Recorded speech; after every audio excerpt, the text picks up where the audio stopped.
नमस्कार, सीएनबीसी आवाज़ मुत्तल और स्टूडियो में आप सभी का स्वागत है। तैयारी करेंगे 10 के दमदार ट्रेड्स की हेडलाइंस के साथ। इजराइल ईरान के बीच तनाव बाजार पर पड़ा भारी। निफ्टी 250 पॉइंट से ज़्यादा फिसलकर 24,600 के करीब, लेकिन निचले स्तरों से रिकवरी। बैंक निफ्टी में 600 पॉइंट की गिरावट। मिड कैप और स्मॉल कैप में भी तेज गिरावट। इंडिया विक्स 9% उछलकर 15 के पार। कैपिटल गुड्स, सरकारी, बैंक, ऑटो और एनबीएफसीज में सबसे ज्यादा बिकवाली। 1 से 1.5% फिसले चारों इंडेक्स। वहीं डिफेंस शेयरों में अच्छी खरीदारी। 1% से ज्यादा चढ़ा डिफेंस इंडेक्स, 1.5% से ज्यादा चढ़े बीडीएल और एचएएल। ईरान इजराइल टेंशन से क्रूड में उबाल 76 के करीब। ओएमसीज में तेज गिरावट। 3 से 4% फिसले बीपीसीएल, एचपीसीएल। वहीं गेल, आईजीएल और एमजीएल पर भी दबाव। आज के बिग स्टॉक्स पड़े सटीक। क्रूड में उबाल से ओएनजीसी निफ्टी का टॉप गेनर, साथ ही ऑयल इंडिया करीब 2% मजबूत। वहीं कच्चे तेल में तेजी से InterGlobe aviation, Asian paints, Pidilite कमजोर। उधर ब्लॉक डील के बाद जुबिलेंट ग्रुप में खरीदारी। जुबिलेंट इंग्रेविया करीब 5% दौड़ा। अहमदाबाद में प्लेन क्रैश साइट का पीएम मोदी ने किया दौरा। सिविल अस्पताल में घायलों से भी की मुलाकात। एयर इंडिया विमान हादसे में अब तक 265 लोगों की मौत।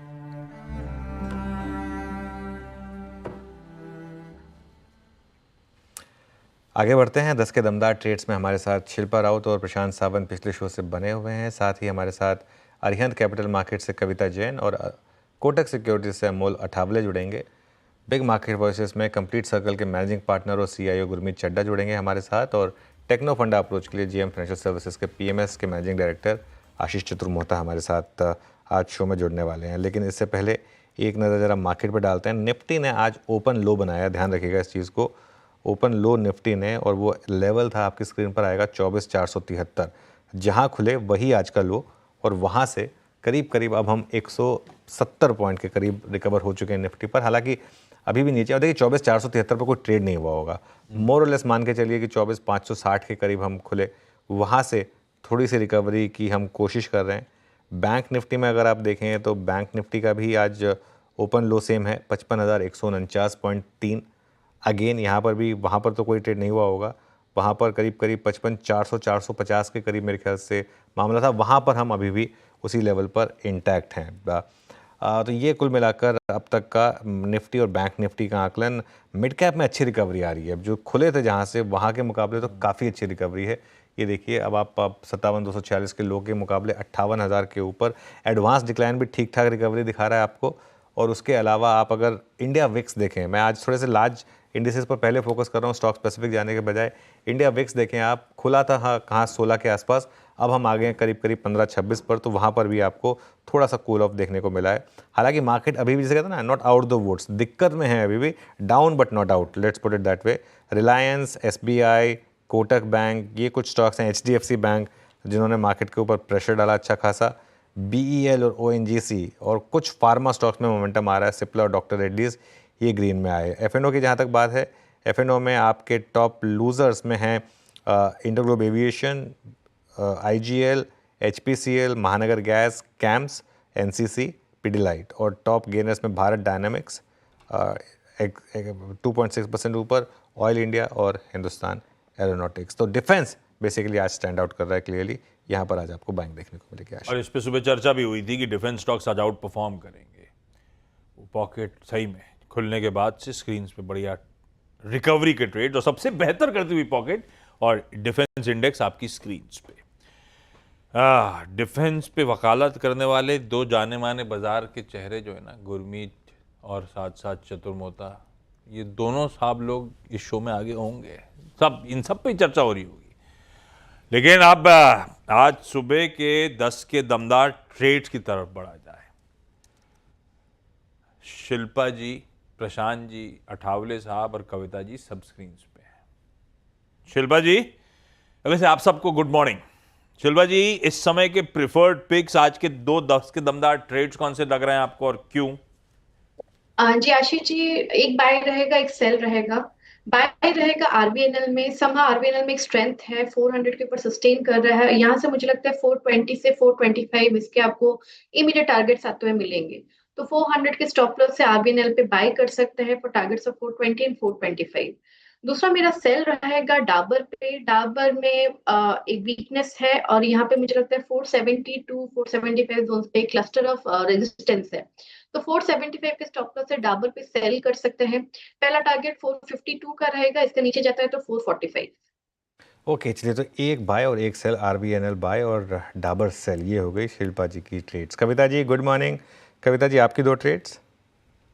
Very good morning Anuj ji, good morning everyone. मेरा भी एक बाय और सेल ट्रेड है जिसमें से एक बार डाबर था, बट नाउ डाबर के साथ आईटीसी भी मुझे लगता है यहाँ पर भी वीकनेस आनी चाहिए। डाबर ऑलरेडी पोटेंशियली डाउनसाइड गया है, आईटीसी मुझे लगता है अंटिल 424 के लेवल को सरपास नहीं करता है, यहाँ पर भी फर्दर प्रेशर आते हुए दिख सकता है। For the price target of 414 410 आप आईटीसी पर एक सेल ट्रेड ले सकते हैं। वेरस कुछ बाय साइड अगर देखें तो नवीन फ्लोरिन में कल भी हम देखें एक अच्छी क्लोजिंग थी और आज भी काउंटर एक फॉलिंग वेज का ब्रेकआउट देने की कोशिश कर रहा है। सो 4600 4620 के प्राइस टारगेट के लिए नवीन फ्लोरिन पर एक बाय देख सकते हैं। स्टॉप लॉस मेंटेन करना चाहिए 4500 का। लीजिए भाई साहब, एक बाय एक सेल की कड़ी चले जा रही है और डाबर जो दोनों को एक प्रिफर्ड सेल नज़र आ रहा था, वो ट्रेड को अपन राइड भी कर रहे हैं। पिछले शो में सतपुते साहब का भी एक सेल रेको था। पिछले शो मतलब आज का टॉप कॉल में मेरे ख्याल से डाबर सेल था। दबाव बढ़ रहा है उस स्टॉक पे। सावन साहब गुड मॉर्निंग। सावन साहब, आज के दो बढ़िया से पिक्स कौन से? जी Ashish ji good morning, Anuj ji good morning and good morning to the panel. तो यहाँ पे अगर हम आईसीआईसीआई लोम्बार्ड के स्ट्रक्चर को देखें, 3 महीने का एक कंसोलिडेशन था जिसके हाई के ऊपर हम फिर से सपोर्ट ले रहे हैं और 20 दिनों के एवरेज पे सपोर्ट ले रहे हैं। तो ये ब्रेकआउट वैलिड होके यहाँ से टेक ऑफ हो सकता है। करीबन 1910-15 के बीच स्पॉट ट्रेड कर रहा है। मैं यहाँ पे स्टॉप लॉस रखूंगा करीबन 1890 1890 और लॉन्ग जाने की सलाह दूंगा फॉर टारगेट्स अराउंड 1950 1950। और नेक्स्ट पिक मेरा होगा कोफोर्ज। यहाँ पे जो डिप आई थी वो लोअर लेवल से बहुत स्ट्रॉन्ग बाइंग में कन्वर्ट हुई है, तो मैं यहाँ पे बाय करने की सलाह दूंगा और स्टॉप लॉस रखूंगा 1755 1755 स्पॉट लेवल। मेरा टारगेट होगा 1845 1845। चलिए अब अमोल के पास चला जाए। अमोल जी गुड मॉर्निंग, आपकी ट्रेड्स। जी नमस्ते and good morning. I think जिस तरीके का मार्केट टेक्सचर है, आई थिंक इंडेक्स स्टॉक्स के साथ रहना चाहूंगा, इन्फोसिस के साथ जाना चाहूंगा। पहला पोजिशनल पॉइंट ऑफ व्यू से देख रहा हूँ 1590 के आसपास है और ऑन द हायर साइड 1650 1680 तक के टारगेट निकल के आ रहे और स्टॉप लॉस रहेगा उसका 1550 का। अभी भी एक रूटीन करेक्शन ही लग रहा है। जिस तरीके से कंसोलिडेट हो रहा है, अभी भी 20 डे सिंपल मूविंग एवरेज के ऊपर स्टॉक ट्रेड हो रहा है। मुझे लगता है पोजिशनल सेटअप अभी भी पॉजिटिव साइड पे। अगर मार्केट में बाउंस बैक आता है तो आईटी का भी रोल इंपॉर्टेंट रहेगा, आईटी इंडेक्स का भी रोल इंपॉर्टेंट रहेगा। दूसरा ट्रेंडिंग स्टॉक्स के साथ जाना था तो वो है बजाज फाइनेंस के साथ 9270 के आसपास है। पोजिशनली टारगेट निकल के आ रहे 9700 9750 और स्टॉप लॉस रहेगा उसका 9050 का। प्रॉमिसिंग अपट्रेंड है, अभी भी हायर लो फॉर्मेशन मेंटेन रखा है। ओवरऑल अगर मार्केट में टर्न अराउंड होता है तो आई थिंक बजाज फाइनेंस में एक फ्रेश अपट्रेंड रैली आने के चांसेस चार्ट्स पे दिख के आ रहे हैं। ओके, चलिए तो ये इस समय कुछ ट्रेड्स आपके लिए। डिफेंस में शानदार मोमेंटम है। आज का स्टॉक ऑफ द मॉर्निंग अब तक भारत डायनेमिक्स, यहाँ पर बहुत शानदार मतलब डे हाई पर अब इस समय ये स्टॉक आपको ट्रेड करता हुआ दिखाई देगा। भारत डायनामिक्स, ये निफ्टी डिफेंस इंडेक्स आ गया और अब भारत डायनामिक्स भी दिखा दीजिए एक बार मुझे ज़रा, डे हाई पर इस समय स्टॉक। चलिए अब आगे बढ़ते हैं। हमारे साथ मार्केट ट्रेंड पर बातचीत करने के लिए कंप्लीट सर्कल के मैनेजिंग पार्टनर और सीआईओ गुरमीत चड्ढा जुड़े हैं। गुरमीत जी गुड मॉर्निंग। तो ये जियोपॉलिटिकल टेंशंस जिस तरीके से वापस अपना एक नेगेटिविटी दिखा रही हैं, क्या डिफेंस में वापस मौके बन रहे हैं? क्योंकि ये एक सेक्टर रहा है जिसमें काफ़ी पैसा बना है। थोड़ा सा हम ब्रॉडर मार्केट की आज बात पहले कर रहे हैं, तो क्या यहाँ पर थोड़ा सा मौके बनेंगे? अनुज नियर टर्म में क्योंकि वापस एक एस्केलेशन हुआ है, थोड़ा मोमेंटम देखने को मिलेगा, बट ऑलरेडी काफी रन अप आया है। अगर आप देखें फरवरी मार्च के लो से 40-50% का मूव है बहुत सारे स्टॉक्स में। चाहे सोलार इंडस्ट्रीज देख लीजिए, जेन टेक्नोलॉजी देख लीजिए, 1100 से लगभग 2000 के आसपास है। भारत इलेक्ट्रॉनिक्स भी 300 के लेवल पे से लगभग लगभग 400 के लेवल पे है। तो बहुत सारी और जो अच्छी न्यूज़ है, ऑर्डर बुक है, कुछ हद तक प्राइस में है। बट ये बार बार मैं बोलता रहा हूँ कि डिफेंस एक स्ट्रक्चरल स्टोरी है इंडिया की लॉन्ग टर्म के लिए।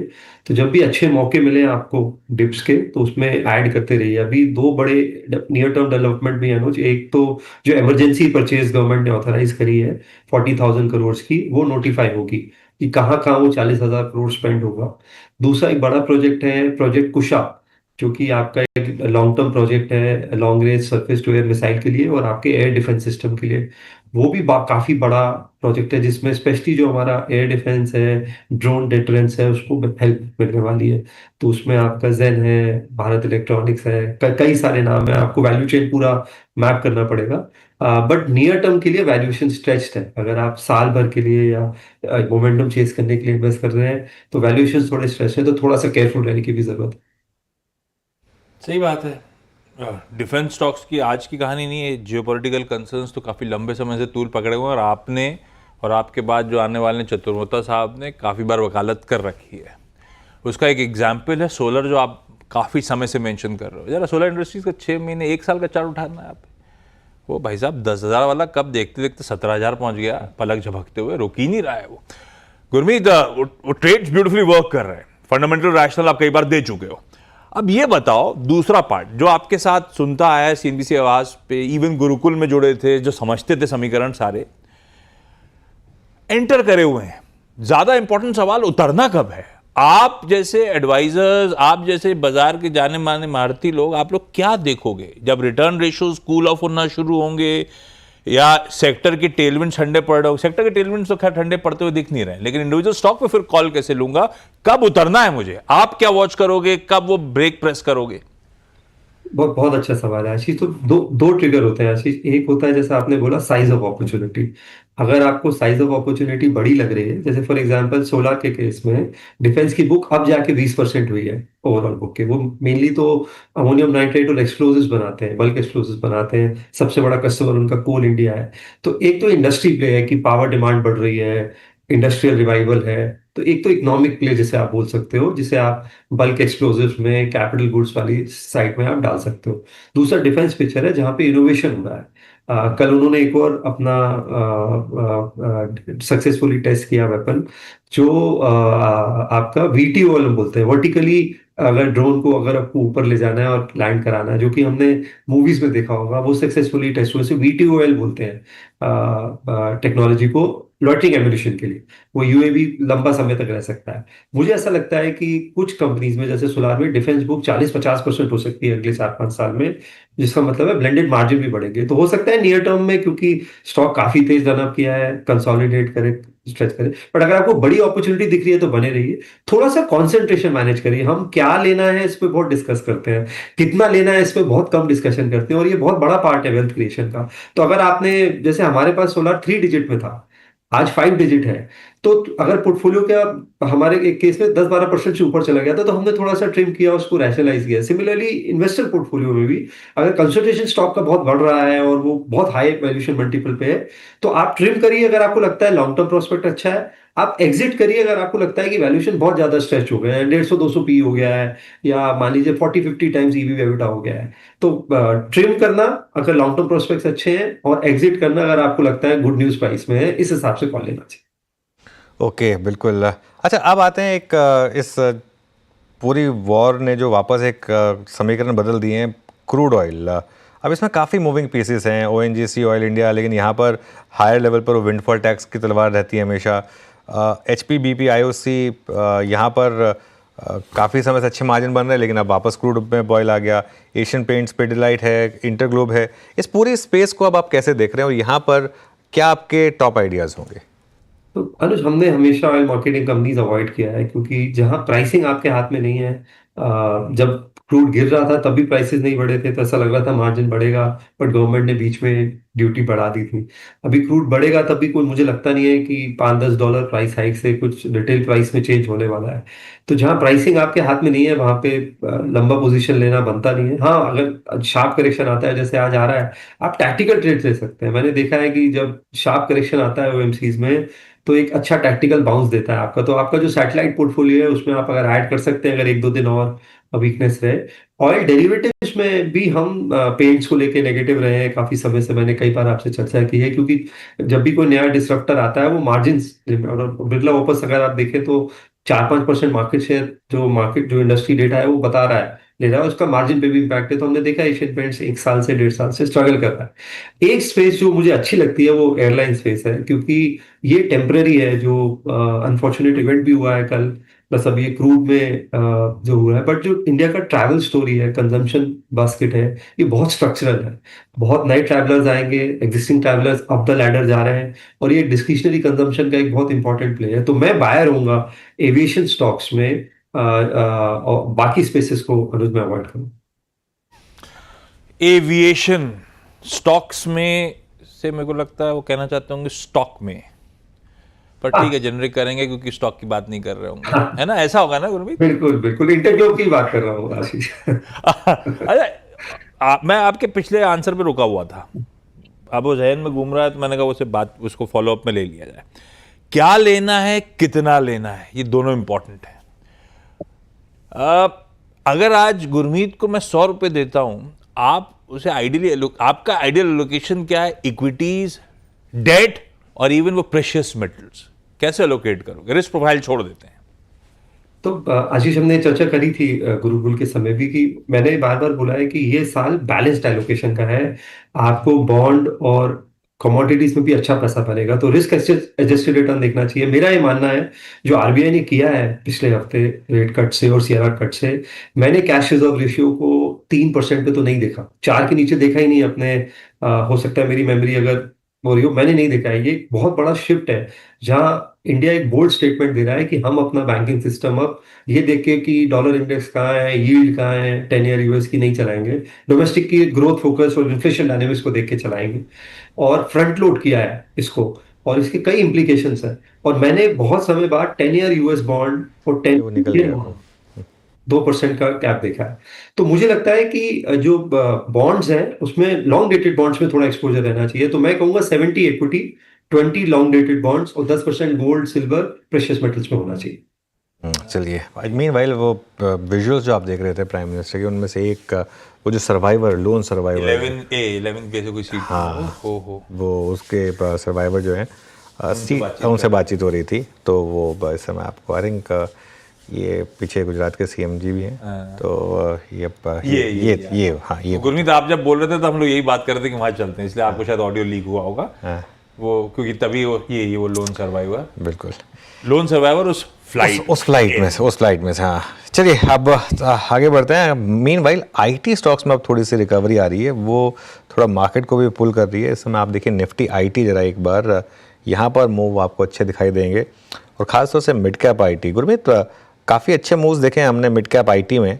ओरेकल हुआ, एम्फेसिस हुआ, एलटीआई माइंट्री हुआ, कोफोज डे हाई पर आया। कोई पिक है आपकी यहाँ पर?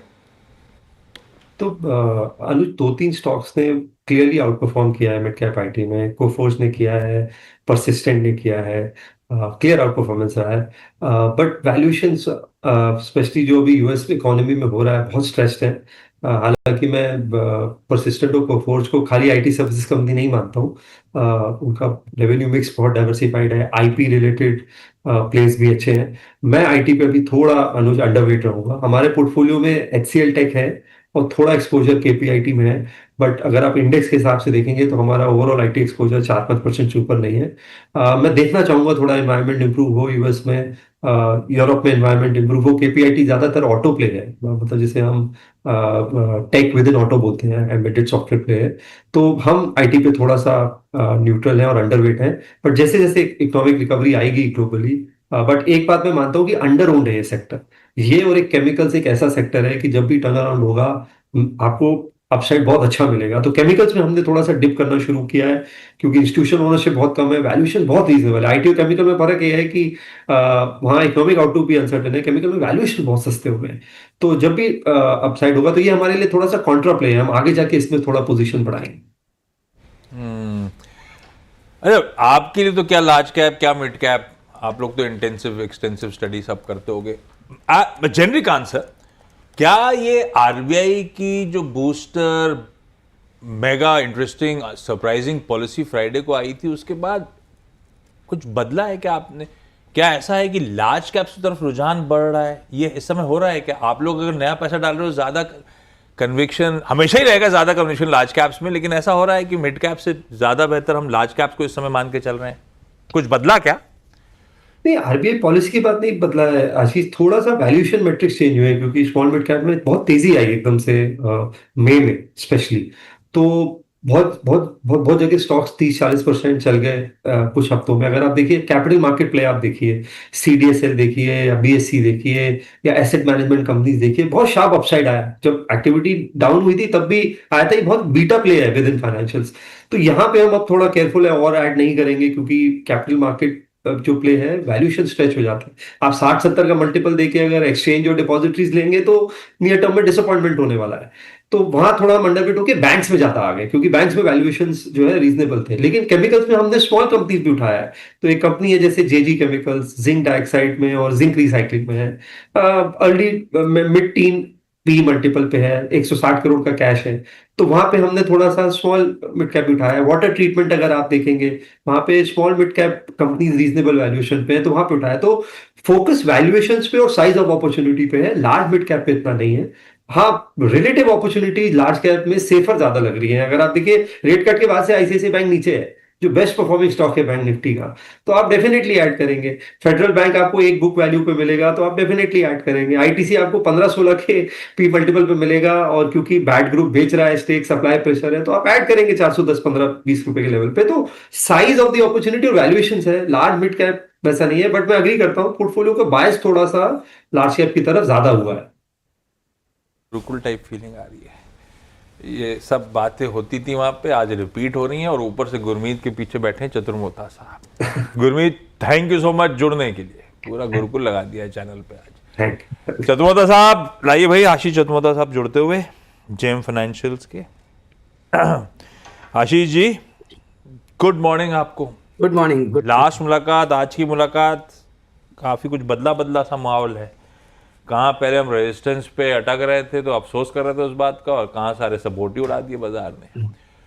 कैसे प्लेस लग रहे हैं निफ्टी पे? अब वो थोड़ा सा अपना वो पुराना वो वायदा के एक्सपर्ट जानकार सारी हैट्स पहन लेना आप। कैसे प्लेस दिख रहे हैं निफ्टी पे हम लोग, आप लोग अप्रोच क्या रख रहे हो इस समय?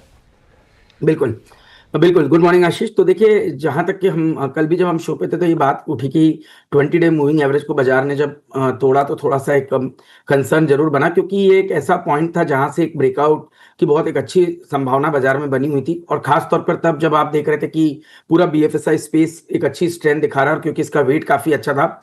साथ ही साथ जिस तरह से निचले लेवल से आईटी के अंदर में एक अच्छी रिकवरी आई थी, तो आप देखेंगे आईटी के अंदर में एक बहुत सिग्निफिकेंट अंडरवेट की पोजीशन बाजार की बनी हुई थी। और जब इसमें एक अच्छी रिकवरी आई तो कहीं ना कहीं एक ऐसी सिचुएशन आती है जब आप अंडरवेट होते हैं, तो ये इन स्टॉक के अंदर पोजीशन बनना शुरू होती है, और वो एक बाजार को सपोर्ट कर सकती थी। बट लास्ट 2 दिनों में ऑब्वियसली जो जियोपॉलिटिकल कंसर्न्स रेज हुए इंडिया के अंदर में, अभी जो थोड़ी तकलीफ आई, और साथ ही साथ क्रूड के अंदर में एक जबरदस्त जो स्पाइक आया, इसका एक डेफिनेटली इंपैक्ट बाजार में देखने को नजर आ रहा है। मेरा ऐसा मानना है आशीष जी कि जब तक बाजार अपने 200 डे मूविंग एवरेज के ऊपर टिका हुआ है, तब तक के मैं ये कह सकता हूं कि बाजार एक कहीं ना कहीं उसका एक सपोर्ट मेंटेन है। बट क्या हम इमीडिएटली 25,000 को क्रॉस करेंगे, 25,300 को क्रॉस करेंगे जो रेजिस्टेंस है, उस पर भी अब थोड़े से डाउट बन गए। तो मेरे हिसाब से ब्रॉडली 24,000 से 25,000 एक ब्रॉड रेंज बाजार की, जब तक ये रेंज बाजार नहीं निकालेगा, मुझे नहीं लगता कोई एग्रेसिव लॉन्ग या शॉर्ट इस समय लेने की जगह बनती। तो थोड़ा सा एक न्यूट्रल अप्रोच के साथ इस समय हम बाजार को देख रहे हैं। चलिए, न्यूट्रल अप्रोच बाजार पे ठीक है आशीष जी, गुड मॉर्निंग। लेकिन स्टॉक्स पे तो न्यूट्रल नहीं रह सकते, तो स्टॉक स्पेसिफिक कहाँ पर आपको इस समय अच्छे मोमेंटम या अच्छे वैल्यूएशंस दिख रहे हैं?